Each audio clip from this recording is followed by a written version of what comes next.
বন্ধুসকল আপোনালোকে স্টেভিয়াৰ নাম শুনিছেনে? এই স্টেভিয়াকে মৌ তুলসী বা মধু তুলসী বুলি কয়। চেনিৰ বিকল্প হিচাপে এই স্টেভিয়াক স্বাস্থ্য সচেতন মানুহে ব্যৱহাৰ কৰি আহিছে আৰু এই মৌ তুলসী বা স্টেভিয়াৰ আছে সাংঘাতিক চমৎকাৰী গুণ। ক্ষতিকাৰক চেনিৰ পৰিৱৰ্তে প্ৰাকৃতিক বিকল্প এই স্টেভিয়াৰ বিষয়ে আজি আমাক জনাব বহুদিন ধৰি অসমত স্টেভিয়াৰ প্ৰচাৰ আৰু প্ৰসাৰৰ বাটকটীয়া হিচাপে থকা সুন্ধন ডেকা দাদাই।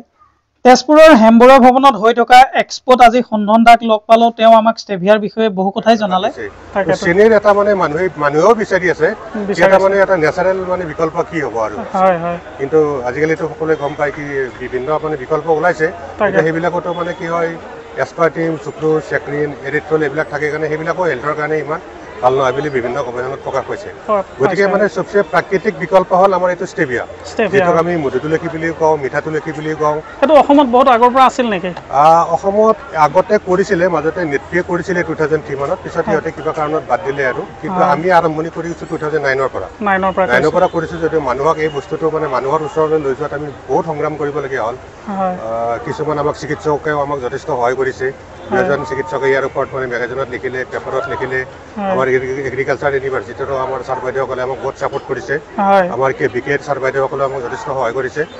লাহে লাহে আজি এতিয়া ডিজিটেলৰ যুগ, মানুহে ধৰক গুগলত চাৰ্চ কৰিলে প্ৰায় বস্তু গম পায়ে যায়, ইউটিউবত চাৰ্চ কৰিলে গমেই পাই যায়। সেইটো কাৰণে ডিজিটেলি হোৱাৰ কাৰণে মানে এতিয়া আমাৰ সহায় হৈছে আৰু এতিয়া সহায় হৈছে।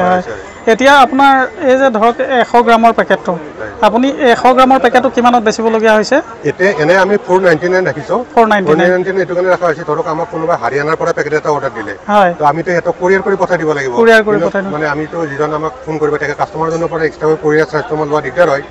এনেও আমি 10% ডিছকাউণ্ট দিওঁৱে। গতিকে আমি সিহঁতক কি কৰোঁ, ধৰক 420 মানত আমি সিহঁতক ডেলিভাৰী দি দিওঁ। 420 মানত দি দিওঁ। কিন্তু আমি আৰু ইয়াত যিহেতু ডাইৰেক্ট আমি চেল কৰিছোঁ, আমি 300 টকাত আমি দি দিওঁ। 300 টকাত দি দিছে। 100 গ্ৰামটো পাই যায় 300 টকা। 50 গ্ৰামটো কেনেকৈ দিছে? 50 গ্ৰামটো আমি 200 টকাত দি আছোঁ। 200 টকাত। এইটো দি এজন মানুহে যদি ডেইলি 2 কাপকৈ খায়, এইটো কিমান হ'বগৈ? মোটামুটি ধৰক 1.5 মাহৰ বেছিয়ে যায়। এইটো 1.5 মাহৰ বেছি যায়। গুচি যাব। 2 কাপকৈ 3 মাহ গুচি যায়। 3 মাহ গুচি যায়। বেছি নালাগে তো, 5-6টা পাত দিলে হয়। আৰু এইখিনিতে আমাৰ ৰাইজক কি বহুতে স্টেভিয়া চাহটো বনাবলৈ নাজানে মানে কি কৰে, এই পদ্ধতিটো আপুনি অকণমান কৈ দিব, ভাল পাব, ৰাইজৰ সুবিধা হ'ব। এতিয়া মই ইয়াতে দেখিছোঁ শুকান স্টেভিয়া, এই শুকান স্টেভিয়াই ল'ব লাগিব। হয়, শুকানটোৱে লাগে। মানে কি হয়, কেঁচা পাতটো পালেতো খুবেই ভাল, কিন্তু কেঁচাটো যিহেতু বেছি দিন আমি ৰাখিব নোৱাৰোঁ, সেইবাবে আমি কি কৰোঁ, যেতিয়া পাতটো আমি হাৰ্ভেষ্ট কৰোঁ, হাৰ্ভেষ্ট কৰি আমি তাক দুবাৰমান ভালকৈ ধুই লওঁ। ধুই লৈ আমি মাটিত তাক ৰ'দত নিদিওঁ। আমি কি কৰোঁ, কৰি চাং বনাই লওঁ, তাত গ্ৰীণ নেট পাৰি দিওঁ যাতে তলপিনৰ পৰা বতাহ পায়। গ্ৰীণ নেটত আমি পাতটো শুকাওঁ, কাৰণ মাটিত টাচ কৰিলে কি হয়, মাটিৰ পৰা বিভিন্ন বেক্টেৰিয়া আহি যাব পাৰে। সেইকাৰণে আমি মানে কি মাটিৰ ওপৰত আমি চাং কৰি ইয়াক থওঁ। আৰু শুকোৱাৰ পিছত আমি কি কৰোঁ, পাতখিনি ধুনীয়াকৈ আমি দেখিছোঁ ফাইনেল পাত এইটো হয়।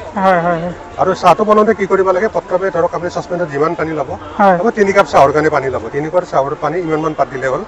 চচপেনটোত কি কৰিব লাগে, পানীখিনি দি এই পাতটো অলপ হাতেৰে পানীটোত মোহাৰি দিব লাগে। শুকান পাত যে, তো পানীখিনি যেতিয়া মোহাৰি দিব, পাতটো তিতি উঠে। তাৰপিছত আপুনি তাক গেছত বহাই দিয়ক, তাত অকণমান চাহপাত দিয়ক। যোনে যি চাহপাত খায়, কোনোবা গ্ৰীণ টি খালে গ্ৰীণ টি দিব পাৰে, চাহপাত দিব পাৰি, চাহপাত অলপ দিব পাৰে। কাৰণ কি হয়, কেফেইনটো আমাৰ বডিত লাগেতো। আৰু আমাৰ অসমখন যিহেতু চাহপাতৰ কাৰণে বিখ্যাত, আমাৰ এই সংগ্ৰামখন চাহপাতৰ বিৰুদ্ধে নহয়, চাহপাত আমাক লাগিবই। চাহপাত আমাৰ জান, চাহপাত আমাৰ প্ৰাণ। আমাৰ সংগ্ৰামখন হ'ল চেনিৰ বিৰুদ্ধে, চাহপাতৰ বিৰুদ্ধে নহয়। গতিকে আমি চাহপাত অলপ দিমেই তাত। আমি অসমীয়া মানুহ চাহ নোহোৱাকৈ কেনেকৈ চলিম? চাহপাত অলপ দিম, যোনে যি চাহপাত ভাল পায়। কোনোবাই গ্ৰীণ টিও দিব পাৰে, কোনোবাই ব্লেক টিও দিব পাৰে, বহুতে অৰ্থডক্স টিও দিয়ে। আৰু যিবিলাকে অলপ কফি খায়, ধৰক আজিকালি য়াং জেনেৰেশ্যনটো কফি খাই ভাল পায়, তেখেতসকলে চাহপাতৰ সলনি অলপমান কফি পাউডাৰো দিব পাৰে। ব্লেক কফিৰ লগত ইয়াৰ সোৱাদটো বহুত ভাল হয়। ব্লেক কফিৰ লগত ভাল হয়, বহুত ভাল। এনে স্টেভিয়াৰ যিটো শাৰীৰিক মানে হেল্থৰ কাৰণে কেনেধৰণৰ উপযোগিতাটো আছে, আপুনি অলপ ডিটেইলছত ক'ব। আজিকালি কি হয়, সকলোৱে জানে আজিকালি প্ৰায় খাদ্যত আমিতো উপায় নাই, এতিয়া আমি যুগৰ লগত চলিবই লাগিব। যিহেতু আমি হাইব্ৰিড চিডছৰ খেতি কৰোঁ, গতিকে আমি তাত কিছু ইউৰিয়া, ছুপাৰ, DAP দিবই লাগিব। সেইটো আমাৰ নিদিলে আমাৰ খেতিয়ে নহ'ব। গতিকে আমি যিহেতু বহুত আমি আজিকালি খাদ্যবিলাকত টক্সিন খাই থাকোঁ, আৰু প্ৰায় খাদ্যতে আমাৰ ৰাসায়নিক বস্তু থাকে। আমাৰ মানে কি হয়, দেহত আমাৰ টক্সিনটো বহুত বাঢ়ি গৈ আছে। গতিকে টক্সিনটো বাঢ়িব, যেতিয়া আমি ৰিলিজ কৰিব লাগিব, আমাৰ কি হ'ব, বডিটো আমাৰ ডিটক্সিফিকেশ্যন হ'বই লাগিব। আৰু বডি ডিটক্সিফিকেশ্যনৰ কাৰণে আমাৰ স্টেভিয়াটো হ'ল এটা চবচে বেষ্ট বস্তু। আপুনি দিনটো 1 কাপ খায়, কেতিয়াবা 2 কাপ খায়, আপুনি চাহ খায়, অৰ্ডাৰকৈ বনাই খাই থাকক, আমাৰ বডিৰ টক্সিনটো সি ওলাই দিব। তাৰপিছত এই বেষ্ট কাম কৰে আমাৰ ব্লাড প্ৰেছাৰ নিয়ন্ত্ৰণত। আমাৰ প্ৰায় মানুহে শুনা পায় আজিকালি হাই প্ৰেছাৰ থাকে। গতিকে এইটো খাই থাকিলে কি হয়, ৰক্তচাপটো কমি থাকিব। আৰু ব্লাড চুগাৰ, এই কাৰণে কি কৰে, আমাৰ যিটো আমাৰ পেনক্ৰিয়াছ নামৰ যিটো অগ্নিশয় আছে, অগ্নিশয় বুলি কোৱা হয়, পেনক্ৰিয়াছ থাকে, সেইটো কি কৰে, পেনক্ৰিয়াছক শক্তিশালী কৰে।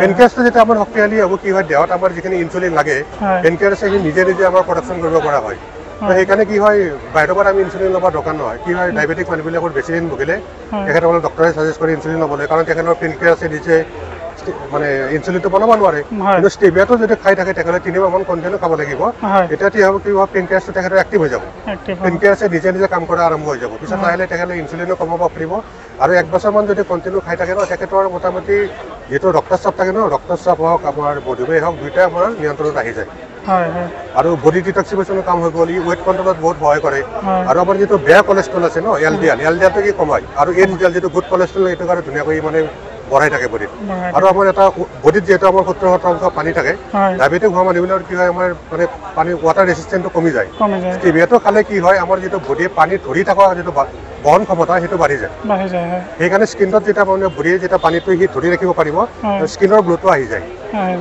আৰু স্কিনৰ কাৰণে বহুত ভাল কাম কৰে আজিকালি প্ৰায় দেখিছে আমি প্ৰায় মানুহৰ একনি প্ৰব্লেম হয় ডায়েবেটিছ প্ৰব্লেম হয় বহুত ছোৱালী দেখিছে আপুনি হালমনিয়া প্ৰব্লেম হয় খুজতি প্ৰব্লেম হয় এলাৰ্জি হয় এইবিলাকৰ কাৰণে এইটো বহুত ভাল কাম কৰে বন্ধুসকল আমি সুন্দৰদাৰ মুখেৰে গম পালো যে মধু তুলসী বা ষ্টেভিয়াৰ উপকাৰিতা কিমান বৰ্তমান চিকিৎসকসকলেও চেনিৰ পৰিৱৰ্তে ষ্টেভিয়া গ্ৰহণ কৰিবলৈ আমাক উপদেশ দিয়ে গতিকে আজিৰ ভিডিঅ'টো ইমানেই পৰৱৰ্তী ভিডিঅ'ত আমি এই মধু তুলসীৰ খেতিৰ বিষয়ে জনাম বা ইয়াৰ মাৰ্কেটিং চিষ্টেমৰ বিষয়ে জনাম সম্পূৰ্ণকৈ আপোনালোকে চাই থাকিব আৰবি টিপছ ধন্যবাদ